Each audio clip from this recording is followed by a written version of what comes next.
always start to cry when I'm watching myself. Yeah. I'm like, girl, you did that. Yes, yes. And it's the only time that I can actually like sit and when people are like, how do you think about your life and your career? And I'm like, I don't know, because I don't have time to think about it. But it's always when I'm about to go on stage and that's 2 minutes, I'm like, oh my God. And then I have to get it together to have a conversation. Oh, my extraordinary friend who needs no introduction. The Georgia-born, New York area-based, world-changing artist, Amy Sherald. That's right. Welcome to Train. Yes, Hometown. yes. For more, you can check out the bio in the program. We're going to start right in. I really want to begin with what is bringing you to that place of fullness as you watch yourself? Just, that's a big question. The drive to succeed, but success for me wasn't this. It wasn't the accolades, the big gallery, all of that. It was just for me not quitting. It was just for me being comfortable living out the question, not knowing the answer, being 40 years old and still nobody cared that I was an artist yet, you know?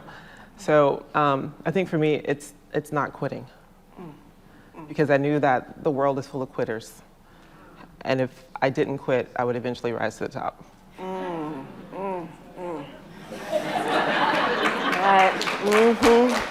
And she has, and is continuing to. And I wonder, Amy, I mean, I was thinking about many of the detonations, the gorgeous koans of wisdom that you deliver in the many interviews that I watched, and in all the conversations that we've had. And there's a line that I wanted to begin with. You once said, images can change the world. I did not start with that belief, but it's what I know. Is that in part what kept you going? And if so, when did you arrive at that moment of understanding that images have that force? I think it was a slow evolution of making the first painting, like finding the work that was my artistic DNA. So figuring out, spending the time, figuring out what it was that I wanted to put out in the world and what kind of conversations that I wanted to have. And once I painted my first painting of the figure, of this, these, I call them my little soldiers, I began to see that, oh my God, one day, this is gonna be en masse, like there's gonna be a museum and I'm gonna have a show, and to see them all together is what makes them so effective in the world. Because I grew up knowing that my skin color changed rooms. It changed the labels of whatever anything was, So if there's a lot of black people there, then all of a sudden it's a black thing when it wasn't before. Yeah. So I understand what that meant and how the work could participate in that in the most beautiful ways, but then also create a counter narrative to a lot of stereotypes and archetypes that we have grown up defending ourselves from our whole lives. Your work has changed rooms. This painting, this stunning portrait, Michelle LaVaughn Robinson Obama, unveiled in 2018, resulted in another startling image of a young, then 2-year-old Parker Curry, staring up at this image, not turning back to the camera, because as she told her mother later, she was staring at a queen. That guard, first day on the job, head tilted, understands the importance of that impact. What was, do you think, that young Parker Curry seeing? And what had she not seen before that made her stand that way? I don't know what she was thinking, but for me, this moment is about seeing and what that means. It's about the opportunity to create moments like this where people can see images of themselves. I'm thinking that maybe when she looks back at this at 16 years old, she might be thinking about future possibilities. When this image went viral, I also shared an image on my Instagram of a painting that I saw when I was in the 6th or 7th grade that struck me in the same way. And it sounds crazy, but I was like, this is how I want to paint, this is what I want to do. And I'd never seen an image of a Black person in a museum or in a contemporary artwork. And I had that moment by myself, because I was in an all-white Catholic school and nobody there was just going around. I'm like, oh my God, did you guys see this? This is amazing. So it's really about seeing and allowing these kind of opportunities to happen. And again, like when I think about building a body of work and how many of these can I put in the world, these are the kind of moments that I hope to create within institutions. Yeah. And one of the many gifts of your practice is I think you model for people how to really transform the sense of what we call the ordinary, that as Theaster Gates was so powerfully describing on the prior panel, must be honored and understood to be extraordinary. Mm-hmm. And we see this, with Grand Dame Queenie and As American and Apple Pie. And I wonder if, when you began to think of honoring moments of leisure and domestic just life in general as extraordinary in your practice, did it begin when you saw the work of another artist, or did it begin in your own home, in your own life?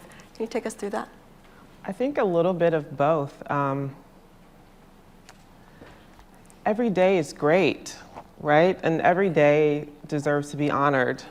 And I think these everyday moments are what make us. Mm-hmm. There's lots of, there's historical, checkpoints that have happened along the way, but it's the people that are moving between these, that are the dash, that have created the zeitgeist for these things to happen, for us to, move through the civil rights movement. Just everything that we've done.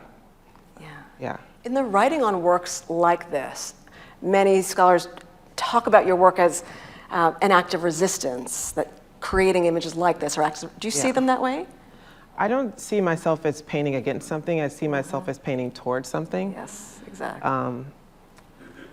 Towards future possibilities, towards present, and being forward-thinking in what I produce and how it sits in the world. Yeah. So this image, what's different about Alice is that she is the most incisive way of telling the truth. I could spend a year, talking about this extraordinary work. And I'd like to ask you about it, to do with how photography is the beginning of your practice and why you structured this image this way. What is this image telling us? I think probably at this time, so this was 2015, it was really coming together for me, the power of photography and how it absolutely was the opportunity for us to be the authors of our own narrative. And without the invention of the camera, as Frederick Douglass said, it's like, how far would we have come without that? And I really just wanted to capture what that meant. I start my paintings with photography. I don't consider myself a photographer, but I think the camera is something that captures reality, captures the things that don't have words in reality, right? So there's feelings, there's emotions, there's things the things that I saw in the photographs that I looked at growing up in my mother's, in the family room, in our family room in the cabinet, the energy that those objects held, those photographs held for me, is the same energy that I wanted to portray in these figures. For me, there's something with black and white photography that's really profound, and I also think it was the people that were being photographed, but there's a presence that they have and an energy that the photographs exude that I wanted to portray in these works. And again, like everything for me, I realized started with the camera. It was the first place, photography was the first place that I could actually see myself within contemporary art. It wasn't looking at paintings from the 1500s. It was like, it was a photograph, it was family photographs, it was, Harlem Renaissance photographs, those kinds of things. Her orientation towards us, as if she's beholding us in this portrait, is one of the things I find so compelling about it. It's as if you're asking us to be still and in her presence, to let her, the power of her gaze, really penetrate us too. Yeah. Your conversation with Deborah Willis about the power of photography was, for me, I mean, such an extraordinary moment. There's a line that John Berger says when he's thinking about ways of seeing in photography. You know, he says, people are arrested by images, and for those that are not, they cannot be helped. And I read that and I thought, but the real question is, how can they be helped, right? And I think you're offering us a model, both in the composition, but in this declarative act of asking us to be still and to mind the moment, right? Yeah. Yeah. It's a disruption. He also talked about this camera that we have in our head, this observant camera, and that he gave the example of a woman getting up and walking to the restroom in a restaurant and how we see ourselves being seen. Yeah. Yeah. And I think men do that too, but that resonated with me because the reason why these figures are all gazing out at you is to disrupt that, to disrupt the power of what the gaze meant for us, which was, I can't look at you or I could lose my life. You know, so there's a soft confrontation here that happens with the viewer, and it's also why I hang the paintings lower, because I really want the viewer to be able to make eye contact with these figures and have a conversation. There's no context for you here, it's just color. The color creates portals for you to enter. I try to use colors that create space and not flatness. And I really want it to be a moment. I want you to think about this person's humanity. I want it to connect you to your own humanity.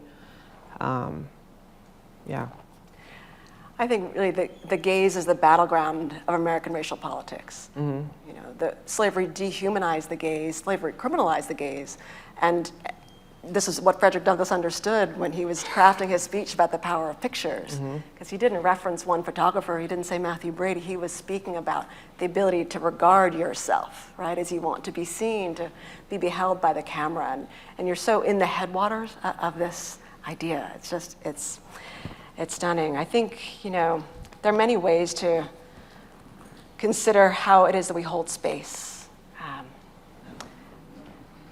And in transforming liberty,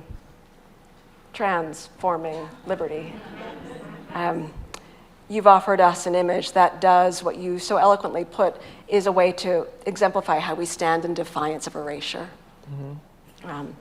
Even before the censorship of your work, you've had this position, right, in your practice. How do you see a work like this as an insistence on presence? Do you craft it with that in mind? I craft everything with care, with tenderness and with love for my subject and for their life story and the things that they're going through.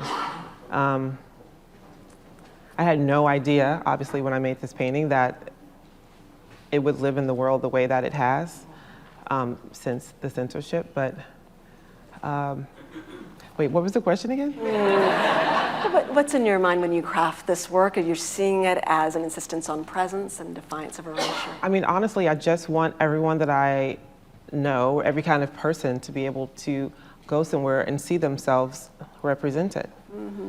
And there's this quote is popping in my mind of do you know? Well, it's something he said, I grew up not seeing images of myself, and I began to think that I was a vampire. Like, you start to think you're a monster because you don't see yourself reflected, and when you do, it's reflecting something back that you don't understand or know, because it's not made by you, it's made by the media.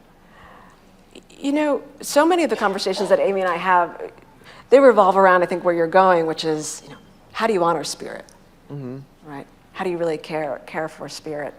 And as I look at a painting that is of a friend of ours, I consider what it takes to do what you do. So you craft with care, but also how do you care for yourself in this process? How do you come from that place of spirit? in a conversation you had with Darren Walker and Annie Leibovitz recently, you mentioned, the work is really about being asked to live in the world of flesh, the material world, but you're really coming always from a place of spirit.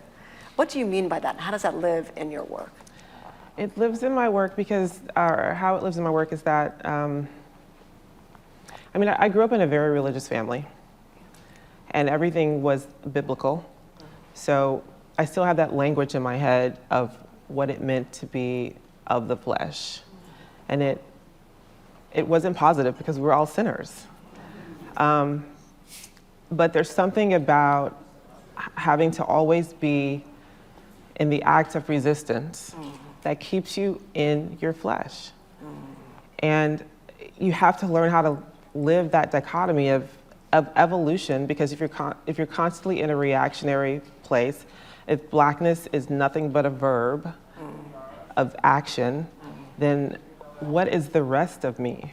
And so those are the questions that I was asking myself when over the course of 10 years, as I started to make this, I wanted to be in the spirit of who I was and not to leave behind the struggle for our own humanity, for civil rights, for all these things, but to also allow myself the freedom to evolve, because I feel like this is what we fought for, is for me to be everything that I can be. And I felt trapped because you go on social media and you're in it. And you're like, this is happening to this body, it's also happening to my body.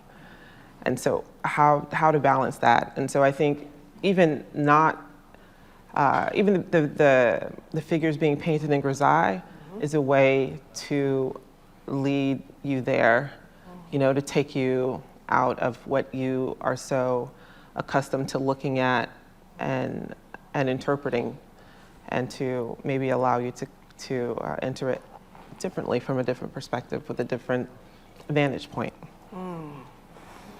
One of the aspects of the mastery of your work, as I see it, is your calibration of color to convey that dynamism and that place of coming from a place of spirit. Can you talk to me about your choice of color and that palette? Because as I see it, the work has transformed in letting the air in to the work.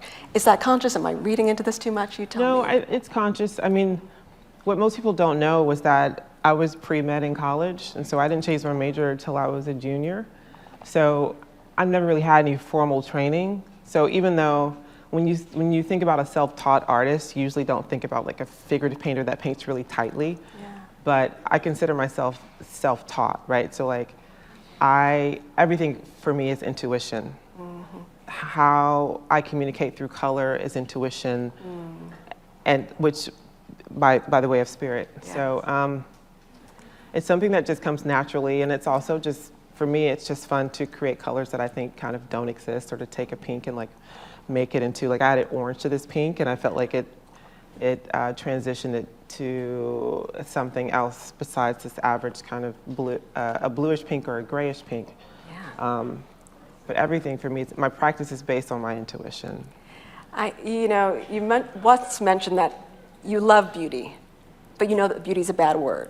Well, we were taught that beauty is a bad word in art, And so why do you frame it that way? And I see it as a weapon, ultimately. I think Du Bois saw it as a weapon. Douglas saw it as a weapon. Yeah. We still understand it as a weapon. Evelyn Brooks Higginbotham, in thinking about the way in which we have this politics of respectability, understood that how we dress, our beauty, how we carry ourselves is a weapon. So how do you see it operating in your work in that way? I really, when I think of beauty, I think about my mother. I think about what her idea of beauty was, which was a little skewed, but how she dressed us, how she presented us to the world was her idea of beauty. And it was very pinned up, very neat, lots of bows, not a hair out of place, ultra sheen on fleek. Yeah. And so for me, beauty means precision in a way. And that might be because I'm a Virgo, but I think for me, beauty is about precision. But then it's also about the opposite of that. When I look at abstraction, and I think both what I do and what abstraction is sits in art history in two different ways, because this is a more legible way of being present in our beautiful bodies and our beautiful selves and presenting this kind of presentation. Yes. When I look at abstraction, I still feel the same kind of beauty that I see when I look at this, because I look for symmetry, and I think beauty can be connected to symmetry. And even though some people might look at something and see just a bunch of colors kind of randomly placed, I see order in that too. So there's precision to that as well. Yeah. And so I think it's mixed somewhere in all of that. I don't really have a specific answer, but it's like kind of touches all those things. Yeah. You've spoken about a God-blessed land and this piece, but what I learned in that process was your connection to ground, to land, to cultivating the land as an act of beauty. Can you tell us more about what inspired this work? One, I guess I approach my practice in a very practical way, which is considering what the art historical narrative, what the canon is. Yeah. And like nodding to the canon, because if I nod to the canon, then I'm nodding to the white guys that are art history, and then the other white guys that are writing about my work, they are like, oh, she's a genius. She like made a landscape painting, and they used to make landscape paintings. But honestly, again, it's about documenting the people that I care about. And I don't know all of my models, but I do know this model. And I worked on his farm. He has a farm named 5 Seeds Farm. He has 5 children. And he told me a story one day about where he grew up in Oklahoma. And he came from a farming family, but his siblings all went off to do different things. And they eventually ended up selling the land. And he had this dream of cultivating the land and bringing back the ministry of what that means, to be connected to the land. And he wanted to create this empire. I guess that's why I call it Empire of Dirt, because it's something that I honestly consider this a manifestation of what is going to come forth in his life. And we had that conversation when I photographed this, and he was crying when I was photographing this, because he really felt it too. And so we have a dream that we're going to buy land, or I'll buy it, we'll buy it together, whatever, and start a farm, possibly somewhere in Maryland. Yeah. He teaches now. He teaches farming in Baltimore City, like in the same neighborhood that Freddie Gray was murdered in. So he teaches urban farming. It's something that he's passionate about, and it's part of the American narrative. It's part of the American sublime. I see this work as the painterly equivalent of another extraordinary project that so moves me, and that is Queen Sugar. Amy Renee's film. Do we have a sequel potentially with what she's offered with the story here? Well. No, I read that. There's a book. What's the name of the book? It's like on my shelf at home. And there's 2 girls on the cover standing in the middle of a field, and we are each other's harvest. Yeah. What does it take to claim the ground? Is a metaphor that's coming to mind as you're speaking about this, because as you opened, you were, in a joking way, really stating the serious fact that in order to have your work enter the canon, you need to reference a set of figures, many of them white male art historians, white women art historians, and insert yourself. And so Professor Fox was asking Theaster Gates, what does it take to do what you do? So I want to ask you the same, in the sense of the rigor, the study. Amy's one of the artists I know who will tell me really what she is deeply reading I've just read it once, I need to read it again, she'll say. Yeah, I'm always like half. You know how you read something and you want to share it, but then you start to share it and it's like, never mind, because it's too dense and I'm not saying it right, but what you're holding are the feelings and like the mental triggers that it gave you that you want to put forth in the world. But yeah.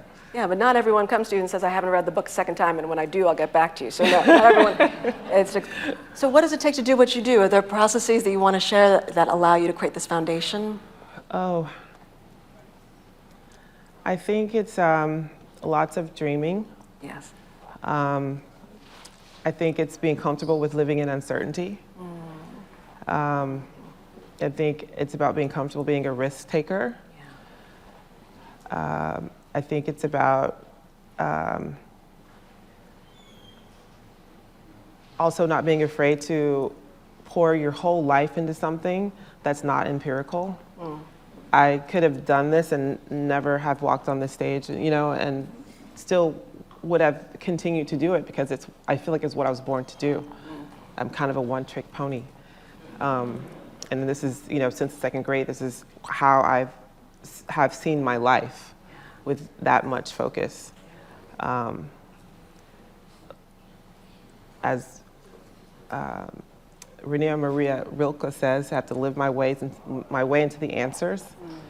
I read a lot. I look at a lot of movies. I look at a lot of people. I read a lot of poetry. I listen to people tell me stories often. I ask a lot of questions. And try to have a lot of fun. Yeah. So I think manifesting this, which is something that I, in my 20s, would sit in my studio and see myself in a white-walled museum and sit there until I was crying because my brain actually thought it was happening. So like that's part of it too, because as I sit here now, I had a show that just came down from the Whitney, and I'm like, what am I gonna do next? Because my Rolodex is empty. I've had all these ideas that you see, I've had in my head for probably 20 years. And either I couldn't make them because the studio was too small, or you know, I moved and now I finally made them all. So I'm like, now what is gonna happen next? And so now I'm in the dreaming phase, but then also to comfort myself, I see myself at my next exhibition in Paris, looking around the gallery and feeling deeply satisfied with what I created. Because I know I'll get there, but I also have to be patient enough for the download to happen. We are so with you. I think you call yourself a one-trick pony, but you are an artist living on such a glorious assignment in this life. And I wonder how you processed this commission to create a portrait of Breonna Taylor. We have called in the ancestors at this convening, and she is one of them for whom you gave great reverence for so many of us by offering this work. Yeah. What did it take to create this work, and how did it reveal the power of portraiture to you as an act of justice and reverence? When I think about this painting, I think about the fact that I had to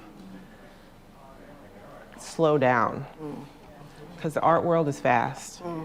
The art market is fast. Painting is slow. Yeah. I've sped up my process because I have to, but I didn't want to speed past this one. And I needed to sit with her. I had some videos of her doing double dutch with her mom. So I got to hear her laughter, and that was really special. And I don't go around talking to spirits, but I did ask her a few questions and sat still to see if I could get the answers, because the biggest part of this for me was trying to figure out what color was going to surround her and what color would she be wearing, because colors have meanings, right? So this wouldn't be, for me, a circumstance where I would use red or yellow or black. So it took a long time to just figure out that I needed this to be monochrome, and something about that created this heavenly space. And I went back to Michelle Obama's portrait because I also chose blue for that, for the same reason. It creates space, and giving her room to breathe. And then you asked about justice. I think that having the opportunity to have her story told in a way that justified her existence to the people that didn't feel like her life was worthy of that or worthy of someone going to prison, was for me what I considered to be justice for her. This color also made me think of Lady Liberty, and her pose, the power pose with the hand on the hip, standing in defiance, and being present, but also looking out and looking forward. Well, as we look forward, as you do as a historian, and think about what's going to happen 100 years from now, I know that we will be enjoying, studying, celebrating your work. And I look at this image and think about the extraordinary flight of your practice, the way in which you compel us to envision ourselves anew. There's also a kind of foreboding and an act of protection, I think, in how you've just structured the composition, how you created a woman who is creating both boundary and inviting us in. What is giving you that sense of flight now? What is giving you hope? What's propelling your practice? I think hope for me comes from knowing that no one man can ruin my whole life unless I give the power over to that person. So claiming my own space, whether it be physical or mental, is what is giving me hope right now.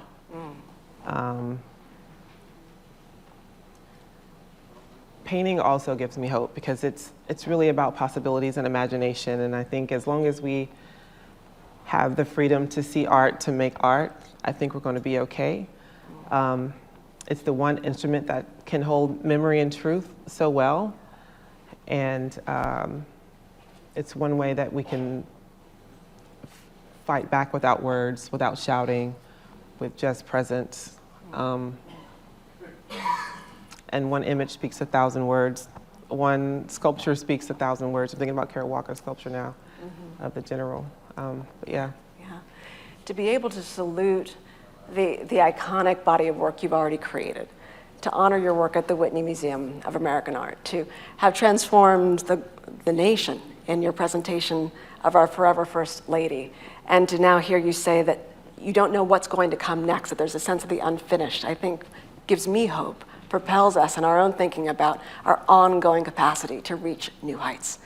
So I want to thank you as a model, as a dear friend, and as a colleague of all of us here for all the work that you've done in transforming our understanding of the power of the arts for justice in the United States. Thank you.